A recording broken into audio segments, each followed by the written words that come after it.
নমস্কার, সবাই কেমন আছেন? আপনাদের সবাইকে আজকে আমার মিনি ব্লগে সাদর অভ্যর্থনা। আজকে রবিবার, আজকে হচ্ছে মেহুলের হেয়ার কাটিং ডে।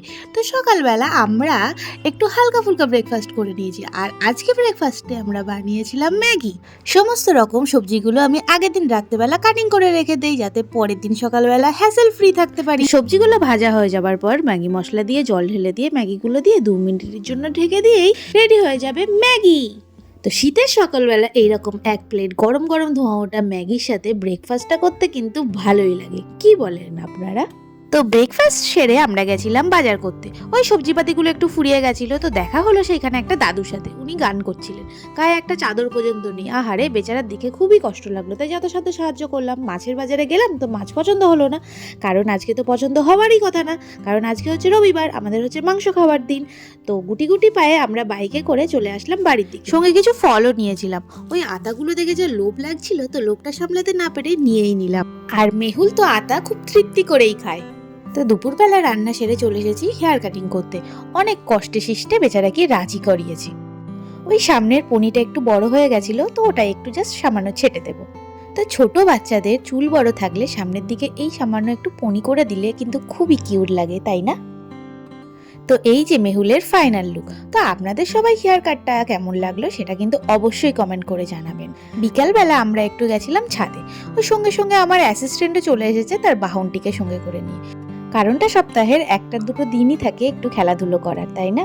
সন্ধ্যাবেলা আজকে আমি একটু তাড়াতাড়ি রান্নাঘরে চলে এসেছি, কারণ আজকে আমি ভেবেছিলাম একটু বিরিয়ানি বানাবো।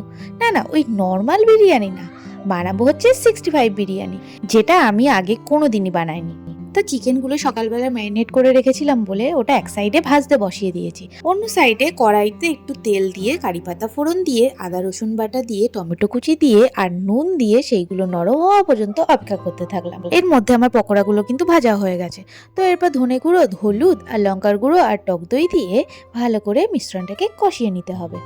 সমস্ত রকম বিরিয়ানির মধ্যে কিন্তু এই চিকেন 65 বিরিয়ানিটা বানাতে সব থেকে কম সময় লাগে এবং খেতেও হয় খুব অসাধারণ। রেগুলার বিরিয়ানির থেকে একদম ভিন্ন স্বাদের একটি রেসিপি। তো এইখানে আলুগুলো কিন্তু আমি আগের থেকে সিদ্ধ করে নিয়েছিলাম। এরপরে ওই ভাজা পকোড়াগুলো ওর সাথে দিয়ে ভালো করে মিশিয়ে নিতে হবে। সব পকোড়া আমি দেইনি, কিছু রেখে দিয়েছি, যেটা ওই লাস্টে ভাতের লেয়ারের উপরে সাজিয়ে দেবো বলে। তো এই পর্যায়ে এসে পেঁয়াজের বেরেস্তাগুলো এর মধ্যে এরম চুরমুর করে দিয়ে দিতে হবে। আমি এখানে রেগুলার সাইজ বাসমতি রাইসটা নিয়েছি, যেটা সাধারণত বাড়িতে খাই। তোমরা চাইলে লং গ্রেনটাও ব্যবহার করতে পারো। সবশেষে ভাতের লেয়ারের উপরে আগে থেকে ভেজে রাখা পকোড়া, পেঁয়াজের বেরেস্তা, ধনেপাতা, বিরিয়ানি মশলা, মিঠা আতর বা কেওড়া জল আর একটু ফুড কালার দিয়ে 30 মিনিটের জন্য দমে বসিয়ে দিতে হবে। আর 30 মিনিট পরে আমরা পেয়ে যাব কিন্তু গরম গরম চিকেন 65 বিরিয়ানি, যেটা খেতে কিন্তু অন্য সমস্ত বিরিয়ানিগুলোকে হার মানিয়ে দেবে। তো আজকের এই মিনি ব্লগটাকে এখানেই শেষ করছি। যদি ভিডিওতে কোনো কিছু ভালো লেগে থাকে তবে আমার এই চ্যানেলটাকে অবশ্যই ফলো এবং সাবস্ক্রাইব করবে। টাটা।